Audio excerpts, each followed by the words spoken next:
नमस्कार दोस्तों, मेरा नाम है विमल सिंह। बालाजी स्टडी अड्डा में आपका स्वागत है। जूनियर सुपर टेट एग्जाम के लिए हम आपको जैसे कि प्रश्नों की प्रैक्टिस मॉडल पेपर जो है उसके फॉर्म में करा रहे हैं। तो इससे पहले हमने पांचवा मॉडल पेपर देखा था। साइड में आई बटन में पिछला वाला वीडियो आपको मिल जाएगा। आज हम देखेंगे हमारा छठा जो है वो मॉडल पेपर, और 50 प्रश्न हम इसमें देखेंगे जो कि आपके कॉमन प्रश्न है। सभी जो भी आपकी स्ट्रीम में मैथ हो या फिर सोशल साइंस हो, सभी में कॉमन है। उसी के 50 प्रश्न देखेंगे। लास्ट में इसमें 5 प्रश्न रीजनिंग के भी आते हैं और एक प्रश्न लास्ट में हम आपसे भी पूछेंगे। तो चलिए शुरू करते हैं। एक से पहला प्रश्न है कि कौन सा संवैधानिक संशोधन है जिसके द्वारा शहरी स्थानीय शासन को संवैधानिक दर्जा जो है वो दिया गया है। 72, 73, 74 या फिर 71। बताइए इनमें से कौन सा सही होगा। तो ऑप्शन एबीसीडी में से आपका आंसर यहाँ पर 74वां संशोधन होगा, जिसके द्वारा जो शहरी स्थानीय शासन है इसको संवैधानिक दर्जा जो है वो दिया गया है। और ये जो आपका संविधान संशोधन है इसके द्वारा एक नया भाग भी जो है वो जोड़ा गया है, भाग 9 का ये जोड़ा गया है। इसके अंतर्गत अनुच्छेद है 243 पी से लेकर 243 जेड जी तक। अगला देखते हैं आपका दूसरा प्रश्न। भारत के सर्वोच्च न्यायालय का जो क्षेत्राधिकार है वो किसके द्वारा बढ़ाया जा सकता है। भारत के राष्ट्रपति के द्वारा। सर्वोच्च न्यायालय का पद आप खुद सोच सकते हैं कितना ऊंचा होता है। तो भारत के राष्ट्रपति के द्वारा बढ़ाया जा सकता है, संसद द्वारा प्रस्ताव पारित करके बढ़ाया जा सकता है, संसद द्वारा विधि बनाकर यानी कि संसद कानून बना दे तो बढ़ाया जा सकता है, या भारत के मुख्य न्यायाधीश से परामर्श करके राष्ट्रपति के द्वारा बढ़ाया जा सकता है। बताइए इनमें से कौन सा सही होगा। आंसर की बात करते हैं तो जब सर्वोच्च न्यायालय का क्षेत्राधिकार बढ़ाने की बात होगी तो आपको बनाना पड़ेगा कानून यानी कि विधि के द्वारा, संसद द्वारा विधि बनाकर जो है आपका सही होगा। तो आप अनुच्छेद भी से संबंधित याद रखिएगा। अनुच्छेद 138, अनुच्छेद 138 जो है इसमें यह व्यवस्था की गई है कि जो संसद है वो विधि बनाकर यानी कि कानून बनाकर उच्चतम न्यायालय की जो आधिकारिकता है उसमें वृद्धि कर सकती है, उसका जो क्षेत्राधिकार है उसे बढ़ाया जा सकता है। तो 138 आपका यहाँ पर ऑप्शन सही हो जाएगा। और किसी चीज का आप ऐसे भी समझिए कि कोई विस्तार होता है तो 20 तरीके की अड़चन आती है, अड़चन से 38 आप थोड़ा सा ऐसे जोड़कर ट्रिक से याद रख सकते हैं। बाकी यदि याद है तो अच्छा है। तीसरा प्रश्न देखते हैं। मंत्रिपरिषद सामूहिक रूप से किसके प्रति उत्तरदायी होता है। ऊपर जो है 38 अड़चन से 38 याद रखेंगे, उसके आगे एक जरूर लगा दीजिएगा क्योंकि अनुच्छेद 138 है, केवल 38 जो है वो नहीं है। तो तीसरा प्रश्न कह रहा है मंत्रिपरिषद सामूहिक रूप से किसके प्रति उत्तरदायी होता है। प्रधानमंत्री के प्रति, राष्ट्रपति के प्रति, राज्यसभा के प्रति या फिर लोकसभा के प्रति। बताइए, क्वेश्चन बहुत पूछा भी जाता है। चौरा चारों ऑप्शन में से कौन सा जो है वो सही होगा। आंसर की बात करते हैं तो आपका ऑप्शन लोकसभा यहाँ पर जो है बिल्कुल सही हो जाएगा। भारतीय जो संसदीय व्यवस्था है ना, इसमें मंत्रिपरिषद का कार्यकाल लोकसभा के विश्वास पर निर्भर करता है, क्योंकि संविधान का जो अनुच्छेद 75(3) है इसके तहत सामूहिक उत्तरदायित्व का प्रावधान किया गया है, यानी कि मंत्रिपरिषद सामूहिक रूप से लोकसभा के प्रति उत्तरदायी होता है। डी वाला आपका आंसर यहाँ पर सही हो जाएगा। चौथा प्रश्न कह रहा है कि निम्नलिखित में से किसको भारतीय संविधान की आत्मा की संज्ञा जो है वो दी गई है। मौलिक अधिकार, राज्य के नीति निर्देशक सिद्धांत, संवैधानिक उपचार का अधिकार या फिर उद्देशिका। तो बताइए इन चार ऑप्शन में से कौन सा जो है वो सही होगा। आंसर की बात करते हैं तो सी वाला आपका ऑप्शन यहाँ पर संवैधानिक उपचार का अधिकार जो है बिल्कुल सही होगा। अनुच्छेद आपका कौन सा है, 32 है। और इसको जो डॉक्टर भीमराव अंबेडकर हैं उन्होंने संविधान की आत्मा की संज्ञा दी है। इसके अंतर्गत हर नागरिक को यह अधिकार प्राप्त है कि जो मौलिक अधिकार है उनके उल्लंघन अगर हो रहा है उसकी स्थिति में सीधे उच्चतम न्यायालय या उच्च न्यायालय में वो जा सकता है। तो ये इसमें प्रावधान किया गया है। पांचवा प्रश्न कह रहा है इनमें से किसकी नियुक्ति राज्य का जो राज्यपाल है वो नहीं करता है। बताइए, मुख्यमंत्री या फिर सदस्य लोक सेवा आयोग, उच्च न्यायालय के न्यायाधीश या फिर महान्यायवादी। तो आपको एक अनुच्छेद अगर पता होगा वो है अनुच्छेद 217। इसमें जो उच्च न्यायालय है उसके जो मुख्य न्यायाधीश हैं उनकी नियुक्ति भारत के राष्ट्रपति द्वारा की जाती है। और यही आपका उच्च न्यायालय के न्यायाधीश यहाँ पर सही हो जाएगा, जो कि राज्यपाल नहीं करता है। कौन करता है, राष्ट्रपति जो है वो करता है। किस अनुच्छेद में, 217 अनुच्छेद में। तो ये तो बात हो गई उच्च न्यायालय की। और उच्च जो उच्चतम न्यायालय के मुख्य न्यायमूर्ति होते हैं वो और संबंधित राज्य के राज्यपाल के परामर्श से जो है नियुक्ति जो है इनकी होती है।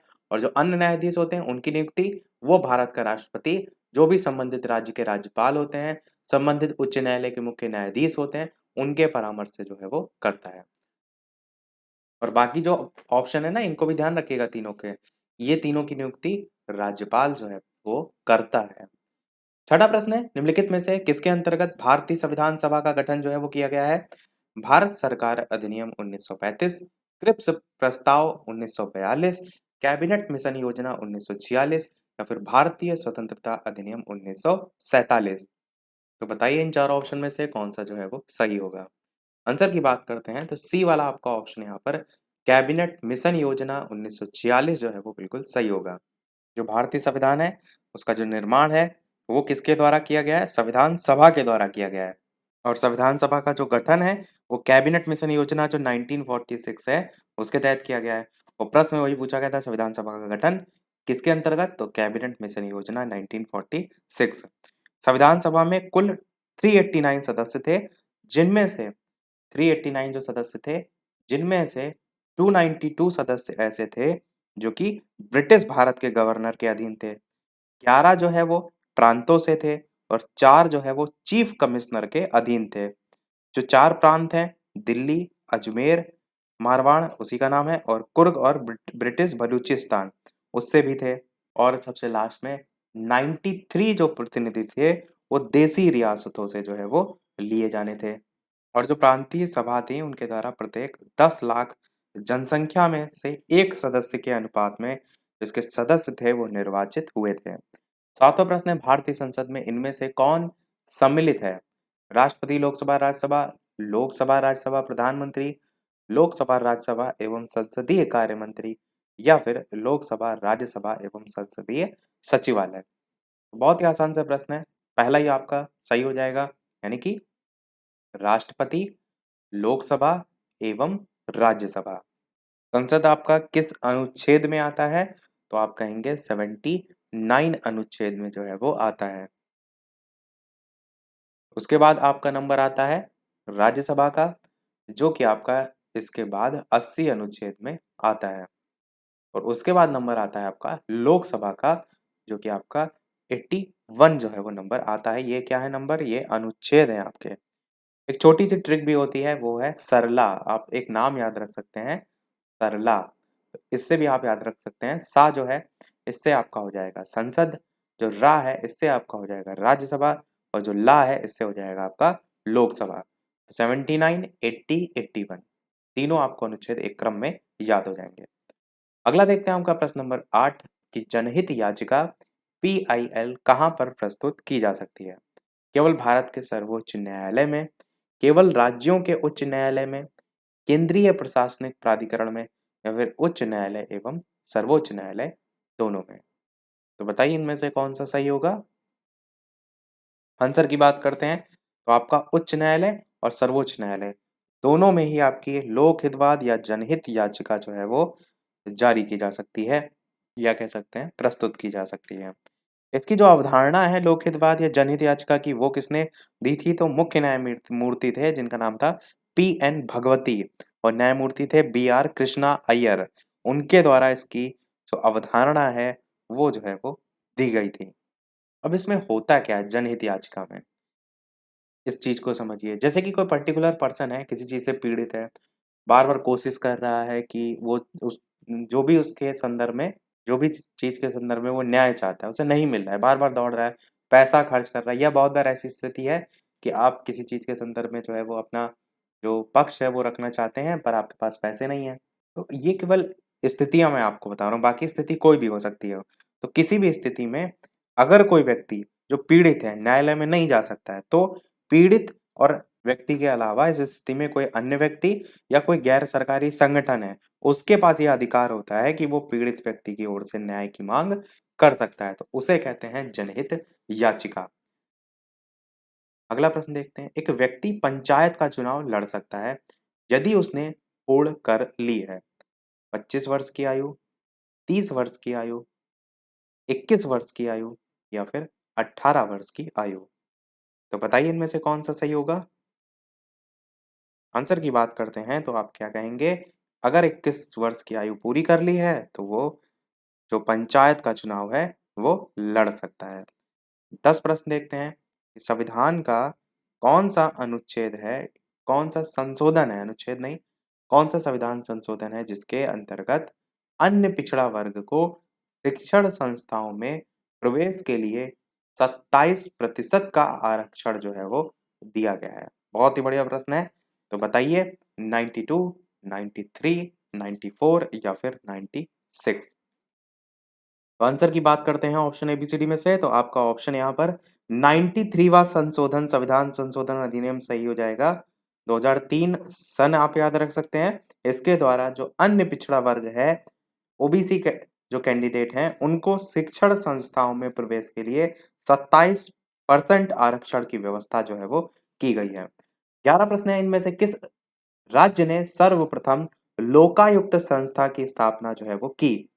तो बताइए इन चारों ऑप्शन में से किस राज्य ने सर्वप्रथम लोकायुक्त संस्था की स्थापना जो है वो की थी? आंसर की बात करते हैं तो महाराष्ट्र आपका ऑप्शन बिल्कुल सही होगा। सर्वप्रथम 1966 में प्रशासनिक सुधार आयोग ने केंद्र स्तर पर लोकपाल और राज्य स्तर पर लोकायुक्त की स्थापना की थी। तो जो लोकायुक्त पूछा गया है, ये स्थापना राज्य स्तर पर जो है वो की गई थी। अगर आपसे पूछा जाए कि केंद्र स्तर पर, तो आप लोकपाल की बात करेंगे, वो ध्यान रखिएगा। प्रश्न में पूछा गया है सर्वप्रथम, तो महाराष्ट्र में 1971 में, महाराष्ट्र में 1971 में लोकायुक्त जो पद है उसका सृजन जो है वो किया गया था। राजस्थान, बिहार, गुजरात, इनमें भी लोकायुक्त की स्थापना हुई थी 1973 में, 1974 में और 1986 में। 12 प्रश्न है, कौन सा आयोग या समिति है जिसने स्थानीय संस्था आम्बू या फिर आबुड्समैन बनाने का सुझाव जो है वो दिया था? आम्बुड्समैन के बारे में यहाँ पर पूछा गया है। आंसर की बात करते हैं, प्रथम प्रशासनिक सुधार, द्वितीय प्रशासनिक, बलवंत राय या फिर अशोक मेहता? तो पहला ही ऑप्शन आपका प्रथम प्रशासनिक सुधार आयोग सही होगा। पहली बार आपका आम्बुड्समैन जो है ये 1809 ईस्वी में स्वीडन में जो है वो गठित किया गया था। और भारत में जो ombudsman है उसको लोकपाल या लोकायुक्त कहा जाता है, जो कि ऊपर वाले प्रश्न में मैंने आपको बताया भी। अगला प्रश्न देखते हैं आपका 13, कि निम्न में से कौन सी समिति है भारत में पंचायती राज व्यवस्था से जो कि संबंधित नहीं है? दिनेश गोस्वामी समिति, एल.एम. सिंघवी समिति, सादिक अली समिति या फिर अशोक मेहता समिति? आपको बताना है पंचायती राज व्यवस्था से कौन सी समिति संबंधित नहीं है। साथ ही साथ वीडियो पसंद आए लाइक भी सभी लोग अवश्य करते रहिएगा। अच्छे अच्छे प्रश्न हम आपको करा रहे हैं, एक लाइक तो आपका वीडियो पर बनता ही है। तो देखते हैं इसका आंसर। तो आंसर आपका हो जाएगा पहला ही, यानी कि दिनेश गोस्वामी समिति। दिनेश गोस्वामी समिति ये चुनाव सुधार व्यवस्था से जो है वो संबंधित थी। और प्रश्न में आपसे पूछ लिया गया है पंचायती राज व्यवस्था, तो आपका आंसर यहाँ पर ए वाला हो जाएगा, जो कि पंचायती राज व्यवस्था से संबंधित नहीं है। बाकी सभी ध्यान रखिएगा, एल.एम. सिंघवी समिति, सादिक अली समिति, अशोक मेहता समिति, ये सभी आपकी किससे संबंधित है? पंचायती राज व्यवस्था से संबंधित है। अशोक मेहता समिति बेहद ही महत्वपूर्ण है। क्यों महत्वपूर्ण है? क्योंकि अशोक मेहता समिति ने ही जो बलवंत राय मेहता समिति थी, उसके द्वारा जो प्रस्तावित किया गया था त्रिस्तरीय प्रणाली, उसके स्थान पर द्विस्तरीय प्रणाली जो है वो अपनाने की सिफारिश की थी। तो पूछा जाता है कि कहाँ से आई थी। अगला प्रश्न देखते हैं 14, कि संविधान के किस अनुच्छेद के अंतर्गत शिक्षण संस्थाओं में, जिसमें गैर सरकारी और गैर अनुदान प्राप्त भी सम्मिलित हैं, अन्य पिछड़ों, अनुसूचित जाति और अनुसूचित जनजाति के लिए आरक्षण की सुविधा प्रदान की गई है? बताइए इन चारों ऑप्शन में से कौन सा जो है वो सही होगा।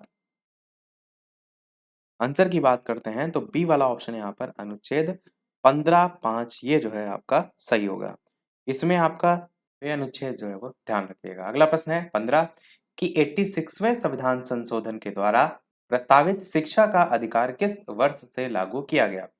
2002, 2004, 2008 या फिर 2010? बताइए इन चार ऑप्शन में से कौन सा सही होगा। आंसर की बात करते हैं तो आपका 2010 जो है वो बिल्कुल सही होगा। 86वां संविधान संशोधन जो था आपका, ये 2002 इसका सन है, इस संविधान संशोधन का। और इसके द्वारा एक नया अनुच्छेद था जिसका नाम है अनुच्छेद 21 का। इसको जोड़कर शिक्षा का जो अधिकार है, जिसे हम कहते हैं राइट टू एजुकेशन, उसको मूल अधिकार में सम्मिलित जो है वो किया गया है। और इसी के अंतर्गत 6 से 14 वर्ष तक की जो आयु के बच्चे हैं, उनके लिए निःशुल्क और अनिवार्य शिक्षा का प्रावधान जो है वो किया गया है। और जो 2010 प्रश्न में पूछा गया था किस वर्ष से लागू किया गया, तो 1 अप्रैल 2010 से जो है इसे लागू जो है वो किया गया है। अगला प्रश्न 16 है, इनमें से कौन उत्तराखंड राज्य की सबसे ऊंची हिम आच्छादित पर्वत चोटी है? कामेत, त्रिशूल, नंदा देवी या फिर चंगोरी। इस टाइप से 4 नाम हैं, बताइए कौन सा सही होगा। आंसर की बात करते हैं, ऑप्शन एबीसीडी में से आंसर की बात करते हैं तो आपका यहाँ पर नंदा देवी जो है ऑप्शन सी वाला बिल्कुल सही हो जाएगा। उत्तराखंड राज्य की सबसे ऊंची हिमाच्छादित पर्वत चोटी जो है आपका ये है। और नंदा देवी की ऊंचाई कितनी है, तो 7,817 मीटर। और कामेत जो ऑप्शन है इसकी ऊंचाई है 7,756। त्रिशूल की ऊंचाई आपकी है 7,120 मीटर, तो ये भी आप याद रख सकते हैं। 17 नंबर प्रश्न है, मानव विकास रिपोर्ट इनमें से किस संस्था के द्वारा प्रकाशित की जाती है? यूनेस्को, विश्व बैंक, यूएनडीपी या फिर आईएमएफ। बताइए इन 4 ऑप्शन में से कौन सा जो है वो सही होगा। आंसर की बात करते हैं तो यूएनडीपी फुल फॉर्म है United Nation development programme, Hindi में इसे कहते हैं मानव विकास रिपोर्ट। तो इसके द्वारा प्रति वर्ष जो है, नहीं, हिंदी में यूएनडीपी को कहते हैं संयुक्त राष्ट्र विकास कार्यक्रम, और इसी के द्वारा मानव विकास रिपोर्ट जो है वो जारी की जाती है। तो आंसर आपका यूएनडीपी सी वाला ऑप्शन यहाँ पर सही होगा।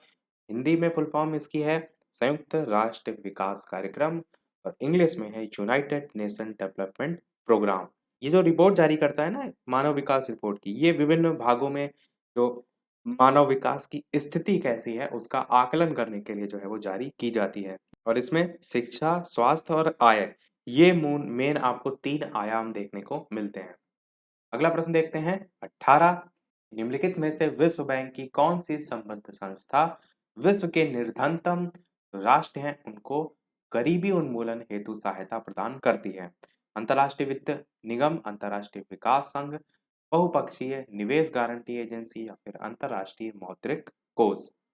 आंसर की बात करते हैं तो अंतर्राष्ट्रीय विकास संघ आपका ऑप्शन सही होगा, जो कि विश्व के निर्धनतम राष्ट्रों को गरीबी उन्मूलन के लिए सहायता प्रदान करती है।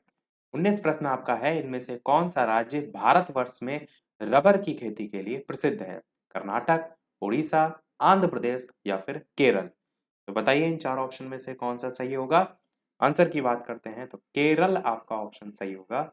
रबर की खेती के लिए जो है वो प्रसिद्ध है। केरल का आप कह सकते हैं जो परसेंटेज है रबर का उत्पादन का 90.63% जो है वो है। अन्य उत्पादक राज्यों में तमिलनाडु का नाम आता है, कर्नाटक का नाम आता है, त्रिपुरा का नाम आता है, तो वो भी आप याद रख सकते हैं। अगला प्रश्न देखते हैं आपका 20, निम्नलिखित में से कौन एक राजकोषीय नीति का जो है वो भाग है? उत्पादन नीति, कर नीति, विदेश नीति या फिर ब्याज दर नीति। तो बताइए इनमें से कौन सा सही होगा। आंसर की बात करते हैं तो कर नीति आपका ऑप्शन यहाँ पर सही होगा। और इसमें सार्वजनिक व्यय भी आ जाते हैं। आपके राजकोषीय जो नीति है उसके बारे में पूछा ना गया, यानी कि कौन कौन उसके भाग हैं। तो कर नीति में आपका सार्वजनिक ऋण हो गया, सार्वजनिक व्यय हो गया, उसका प्रबंधन हो गया, इन सभी को शामिल जो है वो किया जाता है। अगला प्रश्न देखते हैं 21, भारत सरकार द्वारा बीमा नियामक एवं विकास प्राधिकरण की स्थापना की गई थी? अप्रैल 2000 में, अप्रैल 2001 में, अप्रैल 2002 में या फिर अप्रैल 2003 में। तो बताइए इनमें से कौन सा सही होगा। आंसर की बात करते हैं तो आपका ऑप्शन अप्रैल 2000 आपका यहाँ पर सही होगा। बीमा नियामक एवं विकास प्राधिकरण की स्थापना की गई थी। 22 नंबर प्रश्न है, कार्बन क्रेडिट समतुल्य जो है वो किसके होता है? तो बताइए इन 4 ऑप्शन में से कौन सा सही होगा। चलिए बात करते हैं आंसर की, तो एक कार्बन क्रेडिट जो है आपका सी वाला ऑप्शन, यानी 1000 किलोग्राम कार्बन डाइऑक्साइड के बराबर होता है। उत्सर्जन जो है करके भी ये क्वेश्चन पूछा जाता है, डायरेक्ट आप नाम ध्यान रखिएगा, एक कार्बन क्रेडिट समतुल्य होता है 1000 किलोग्राम CO2। 23 प्रश्न है, किसी निश्चित क्षेत्र में प्राणियों की संख्या की सीमा जिसे पर्यावरण समर्थन करके कर सकता है वो क्या कहलाती है? जनसंख्या, वहन क्षमता, संख्या या जैव द्रव्यमान का पिरामिड या फिर इनमें से कोई नहीं। तो बताइए ऑप्शन एबीसीडी में से कौन सा सही होगा? आंसर की बात करते हैं तो आपका वहन क्षमता जो है ऑप्शन बी वाला है बिल्कुल सही होगा। और वहन जो क्षमता है इसको कैरिंग कैपेसिटी जो है वो कहते हैं। बाकी इसके बारे में प्रश्न में ही पूछा गया था। 24 प्रश्न है बैसिलस thuringiensis का उपयोग जो है वो होता है जैविक खाद में होता है, जैविक कीटनाशक में होता है, रासायनिक खाद में होता है या फिर रासायनिक कीटनाशक में होता है। तो बताइए कौन सा इनमें से सही होगा? आंसर की बात करते हैं तो आपका जैविक कीटनाशक के रूप में यूज होता है। ये जो है आपका एक प्रकार का भूमिगत जीवाणु होता है। इसकी खोज जापानी वैज्ञानिक थे जिनका नाम था ईसी वाटा। उन्होंने 1902 में जो है वो की थी। 25 प्रश्न है इनमें से कौन सी गैस ग्लोबल वार्मिंग के लिए ज्यादा जिम्मेदार है? नाइट्रोजन, मीथेन, कार्बन डाइऑक्साइड या फिर कार्बन मोनोऑक्साइड? बताइए ऑप्शन एबीसीडी में से कौन सा सही होगा? आंसर की बात करते हैं तो आपका कार्बन डाइऑक्साइड जो है बिल्कुल सही होगा क्योंकि ग्लोबल वार्मिंग के लिए जो है वो जिम्मेदार है। पृथ्वी के सतह से जो विकिरण होता है उसको कार्बन डाइऑक्साइड रोक कर जो टेम्परेचर होता है उसको बनाए रखता है। 15 डिग्री सेल्सियस तक आप कह सकते हैं बनाए रहता है। परंतु इसकी जब मात्रा बढ़ जाती है तो जो पृथ्वी है वो आवश्यकता से अधिक धीरे धीरे गर्म हो जाएगी। तो पृथ्वी के जो सभी प्राणी हैं उनके लिए खतरा है, आप ये भी कह सकते हैं। तो इस प्रकार से आप कह सकते हैं कि ग्लोबल वार्मिंग आपका कार्बन डाइऑक्साइड सही हो जाएगा। 26 प्रश्न है कौन सा विटामिन खून का थक्का बनाने के लिए चाहिए? Vitamin A, vitamin C, vitamin E या विटामिन के? ऑप्शन एबीसीडी में से आंसर की बात करते हैं कौन सा सही होगा? तो विटामिन के आपका रक्त का थक्का, खून का थक्का बनाने के लिए जो है महत्वपूर्ण होता है। विटामिन के की खोज किसने की थी? तो ह्यूरिक डैन जो है उनके द्वारा की गई थी। ह्यूरिक डैन जो है वो डेनिस वैज्ञानिक थे, वो भी आप याद रख सकते हैं। 27 प्रश्न है ग्रेट हिमालय राष्ट्रीय पार्क जिसे यूनेस्को ने विश्व धरोहर स्थल घोषित किया है वो स्थित कहाँ है? उत्तराखंड में, हिमाचल प्रदेश में, जम्मू कश्मीर में या फिर आपका नागालैंड में? तो बताइए इन चार ऑप्शन में से कौन सा सही होगा? आंसर की बात करते हैं तो आपका ऑप्शन हिमाचल प्रदेश जो है बिल्कुल सही होगा। ग्रेट हिमालय राष्ट्रीय पार्क हिमाचल प्रदेश के कुल्लू जिले में जो है वो स्थित है और इसे 1999 में राष्ट्रीय पार्क जो है वो घोषित किया गया था और 2014 में यूनेस्को के विश्व विरासत सूची में शामिल किया गया था। अगला प्रश्न देखते हैं 28 अंतरराष्ट्रीय अहिंसा दिवस मनाया जाता है। तो बताइए 10 दिसंबर, 30 जनवरी, 2 अक्टूबर या फिर 23 मार्च? कौन सा इनमें से सही होगा? तो बेहद ही आसान सा प्रश्न आप सभी जानते हैं कि जो महात्मा गांधी जी हैं उनके जन्म दिवस जो है 2 अक्टूबर उसी पर अंतर्राष्ट्रीय अहिंसा दिवस के रूप में मनाया जाता है। अगला देखते हैं आपका 29 प्रश्न इनमें से किस जोड़े का मिलान जो है वो सही नहीं है आपसे पूछा गया है। तो बताइए कि जो प्रकाशिक फाइबर है वो प्रकाश तरंगों से संबंधित है, एंड्रॉयड वाणी निवेश से संबंधित है, यही गलत है सीधे सीधे। बृहद हेड्रॉन कोलाइडर गॉड पार्टिकल बिल्कुल सही। लाल ग्रह तो मंगल जानते हैं आप। बी वाला आंसर जो कि सही नहीं है यही आपका सही होगा। 30 प्रश्न इनमें से कौन सा राज्य या कौन से राज्य प्रस्तावित किसाऊ बांध परियोजना से लाभान्वित होंगे? हरियाणा, उत्तराखंड, हिमाचल प्रदेश, जम्मू कश्मीर या फिर आपका असम? तो बताइए इनमें से कौन सा जो है वो सही होगा? आंसर की बात करते हैं तो आपका ऑप्शन उत्तराखंड और हिमाचल प्रदेश जो है बिल्कुल सही होगा। और जो ये आपका किसाऊ बांध है ये यमुना की सहायक नदी है टोन्स, उस पर जो है वो बनाया गया है। जिससे कि आप कहेंगे किसाऊ बांध से उत्तराखंड और हिमाचल प्रदेश जो है ये लाभान्वित होंगे। 31 प्रश्न है भागवत धर्म का ज्ञात सर्वप्रथम अभिलेखीय साक्ष्य जो है इनमें से कौन सा है? समुद्रगुप्त की प्रयाग प्रशस्ति या फिर गौतमी वलसरी का नासिक अभिलेख? इस टाइप से चार ऑप्शन है। डायरेक्ट आंसर की बात करते हैं तो यही आपका थर्ड वाला ऑप्शन सही होगा। बेस नगर का गरुड़ स्तंभ अभिलेख। ये जो आपका अभिलेख था इसके बारे में एक पॉइंट आप ये याद रख सकते हैं दंभ, त्याग और अप्रमाद। ये तीन शब्द जो है इस पर अंकित किए गए हैं। कौन कौन से? दंभ, त्याग और अप्रमाद। अगला प्रश्न 32 बौद्ध ग्रंथ मिलिंद, ये क्वेश्चन शायद पहले भी आया। बौद्ध ग्रंथ आपको बताना है। मिलिंद पन्हो किस हिंदी यवन या हिंद यवन शासक पर प्रकाश जो है वो डालता है? 4 ऑप्शन है, बताइए। डायोडोरस प्रथम, डेमेट्रियस, मिनांडर या फिर स्ट्रेटो। तो आंसर की बात करते हैं इन चारों ऑप्शन में से, तो आपका ऑप्शन यहाँ पर सी वाला यानी कि मिनांडर जो है वो सही हो जाएगा। बौद्ध ग्रंथ मिली मिलिंद पन्हो किस हिंद यवन शासक पर प्रकाश डालता है? तो मिनांडर, आपका सी वाला ऑप्शन सही होगा। अगला देखते हैं आपका 33, गुप्त साम्राज्य के पतन के विभिन्न कारण थे, इनमें से कौन सा कारण नहीं था? पूर्ण आक्रमण क्या कारण था? प्रशासन का सामंतीय ढांचा, उत्तरवर्ती जो गुप्त हैं उनका बौद्ध धर्म स्वीकार करना या फिर अरब आक्रमण? तो बताइए इन चारों ऑप्शन में से कौन सा जो है वो सही होगा? गुप्त साम्राज्य के पतन के जो विभिन्न कारण थे, उनमें से पूछा गया है कौन सा कारण नहीं था? आंसर की बात करते हैं, अरब आक्रमण आपका कारण में नहीं था, बाकी सभी रीजन में आते हैं। 34 प्रश्न है, दिल्ली सल्तनत के पतन के उपरांत किस शासक द्वारा स्वर्ण मुद्रा का सबसे पहले प्रचलन जो है वो किया गया था? अकबर, हुमायूं, शाहजहां, शेरशाह? बताइए 4 ऑप्शन में कौन सा जो है वो सही होगा? आंसर की बात करते हैं तो आपका अकबर जो है वो बिल्कुल सही होगा। तो अकबर के टाइम में जो है मोहर नाम का एक सोने का सिक्का चलाया गया था, जो कि मुगल काल का सबसे अधिक प्रचलित सिक्का के रूप में भी जाना जाता है। इससे पहले बाबर आपका, जिसने स्थापना ही की थी आपकी मुगल साम्राज्य की, तो बाबर जो है उसने कौन सा सिक्का चलवाया था? तो बाबर ने चांदी का सिक्का जो है वो चलवाया था।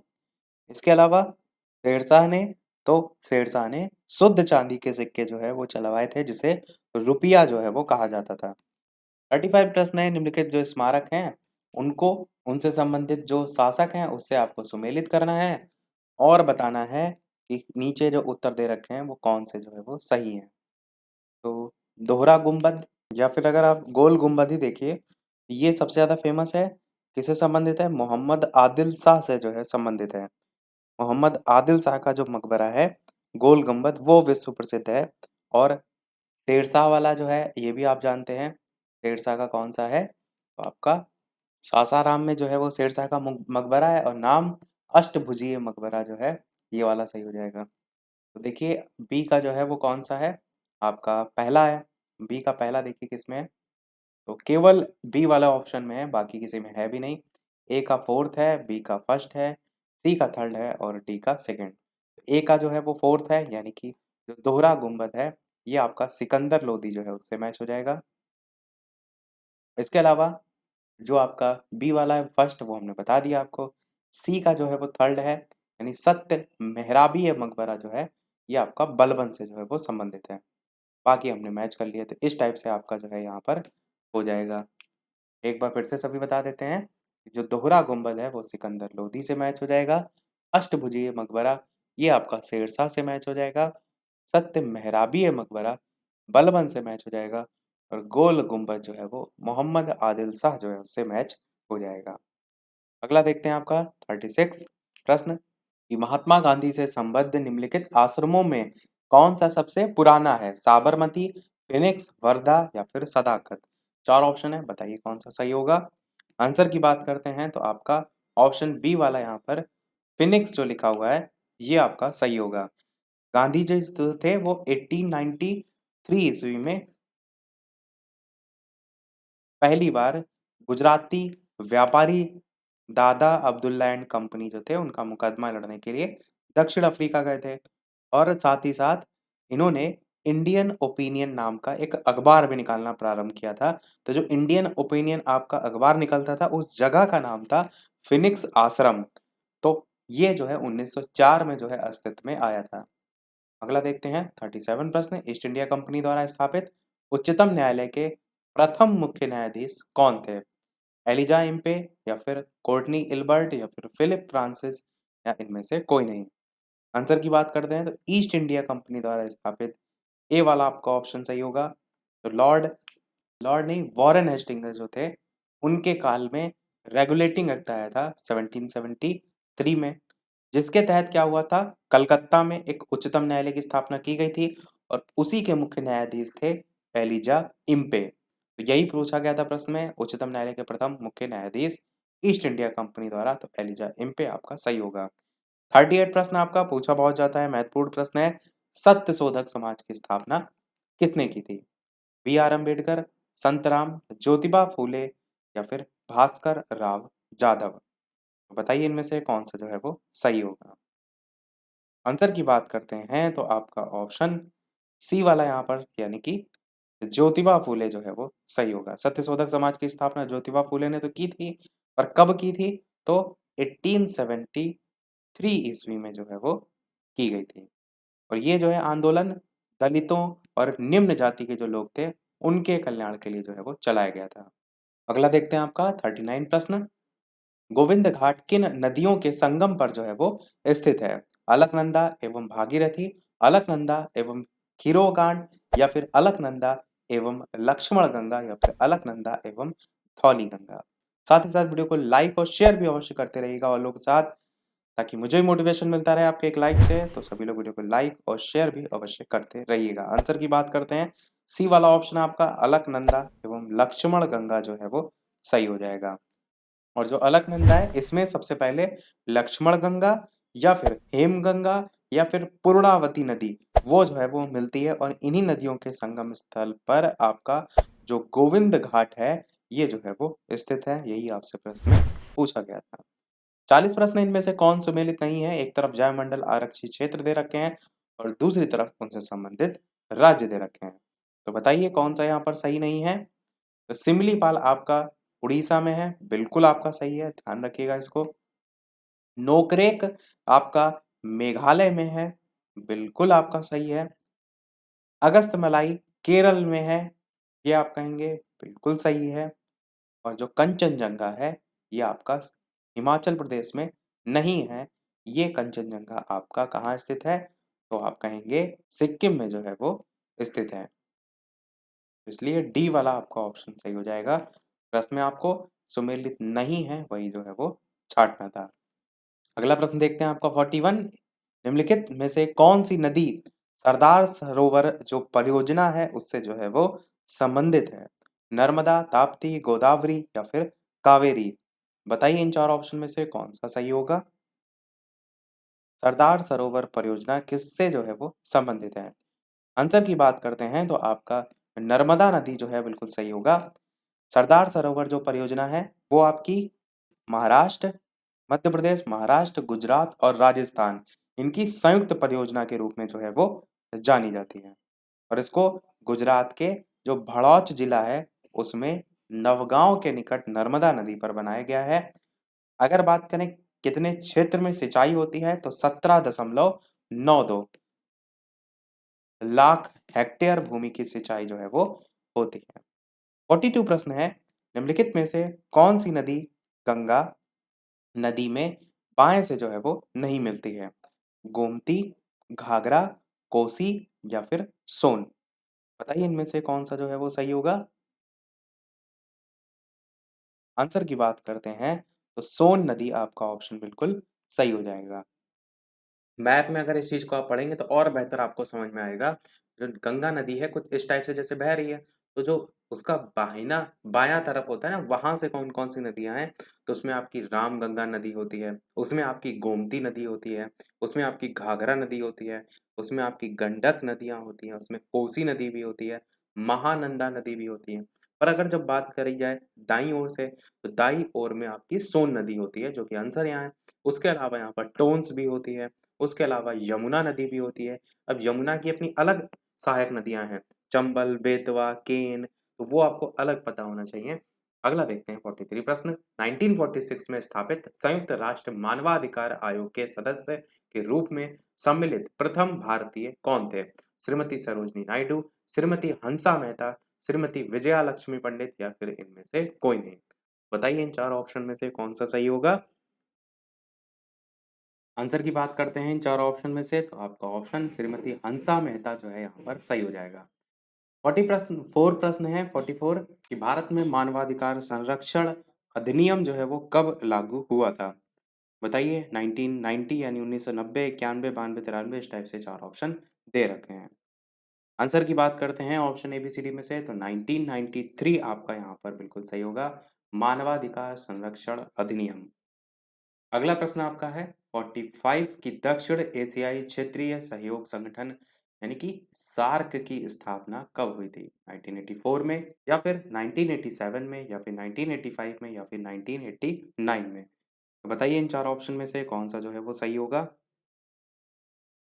आंसर की बात करते हैं ऑप्शन एबीसीडी में से, ऑप्शन यहाँ पर 1985 वाला यानी कि सी जो है बिल्कुल सही होगा। सार्क जो है, सार्क की जो फुल फॉर्म है दक्षिण एशियाई क्षेत्रीय सहयोग संगठन, इंग्लिश में फुल फॉर्म होती है south Asian association of regional corporation, ये जो है वो इसकी होती है फुल फॉर्म। स्थापना 1985 में जो है वो हुई थी। इसके जो सदस्य देश हैं वो भी पूछ लिए जाते हैं कई बार, अफगानिस्तान, बांग्लादेश, भूटान, भारत, नेपाल, पाकिस्तान है, मालदीवास है, श्रीलंका है। तो प्रश्न एक तरीके से ये भी पूछा जाता है कि इनमें से कौन सार्क के सदस्य देश जो है वो नहीं है। 46 प्रश्न आपका है कि राज्य विधानसभा निम्नलिखित में से किनके निर्वाचन में भाग लेती है? भारत के राष्ट्रपति के, उपराष्ट्रपति के, राज्यसभा के सदस्यों के, या फिर राज्य विधानसभा के सदस्यों के? और नीचे ऑप्शन दे रखे हैं पहला, दूसरा, तीसरा, पहला, तीसरा, चौथा, पहला और तीसरा, या पहला, दूसरा और चौथा। तो सबसे पहले तो आपका जो भारत का राष्ट्रपति है बिल्कुल सही होगा, क्योंकि राज्य विधानसभा भारत के राष्ट्रपति के निर्वाचन में भाग लेती है। कौन से अनुच्छेद में? अनुच्छेद 54 में। पहला तो आपका सही है। इसके अतिरिक्त संसद के जो दोनों सदन होते हैं उसके निर्वाचित सदस्य भी भाग लेते हैं। तो आपका जो राज्यसभा वाला ऑप्शन है ये भी जो है वो सही हो जाएगा।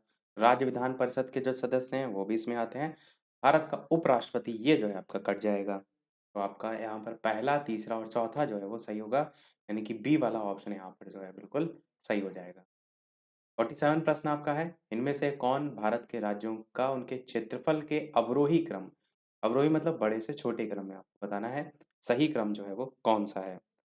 इस टाइप से दे रखा है उत्तराखंड, छत्तीसगढ़, झारखंड, हिमाचल प्रदेश और अलग-अलग नाम है। तो सबसे पहले अगर क्षेत्रफल के हिसाब से वर्ग किलोमीटर की बात की जाए तो छत्तीसगढ़ आपका सबसे पहले आएगा। तो छत्तीसगढ़ इन चारों में देखिए केवल सी वाले ऑप्शन में है।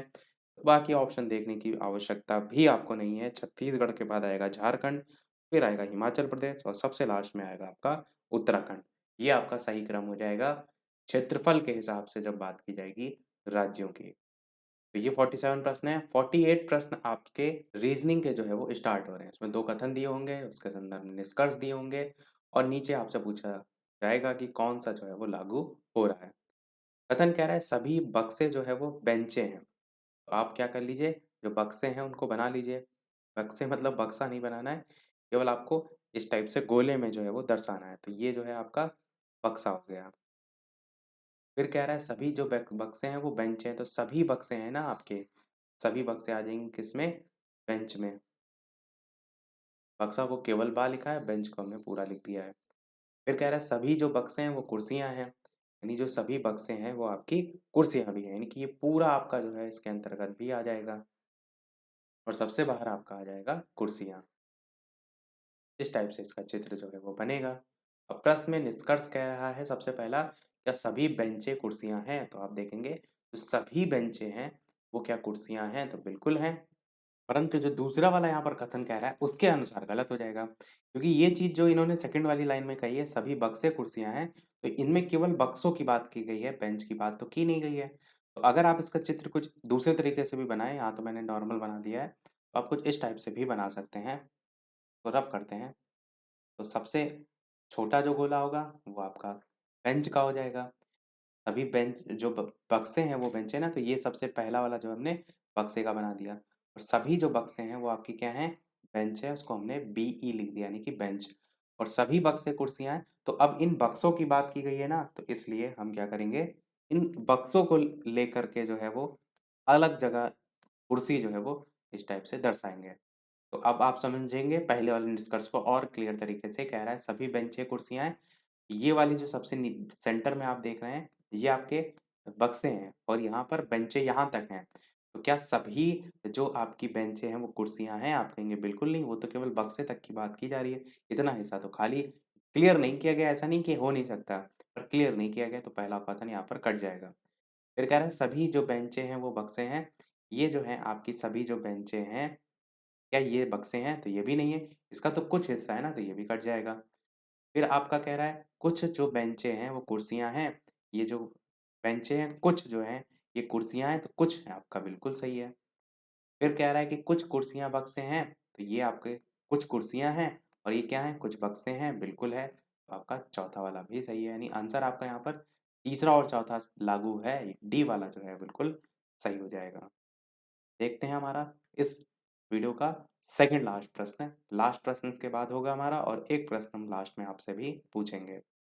इसमें इस टाइप से दे रखा है 343 और सारे नंबर दे रखे हैं। आपको यहाँ पर पहचानना है कि किस आधार पर जो है यहाँ पर नंबर आए हैं और किस आधार पर यहाँ पर आएगा। ये समझिए कि ये जो एक इस टाइप से बना हुआ है ना, इसमें आपको नंबर देखना है 343 9 और 2 से किस प्रकार से आएगा। ऐसे आप नीचे वाले में भी देखेंगे तो यहाँ पर भी 12 और 26 कैसे आप इनसे 27 44 जो है वो लाएंगे। तो देखिए 9 और 2 को ही चेक कर लेते हैं क्योंकि छोटी संख्या है। तो 9 का स्क्वायर करेंगे तो 81 होता है, 2 का स्क्वायर करेंगे तो आप 4 होगा। तो यहाँ पर तो 343 बहुत बड़ा नंबर है। 343 आपका जो क्यूब है वो होता है 7 का।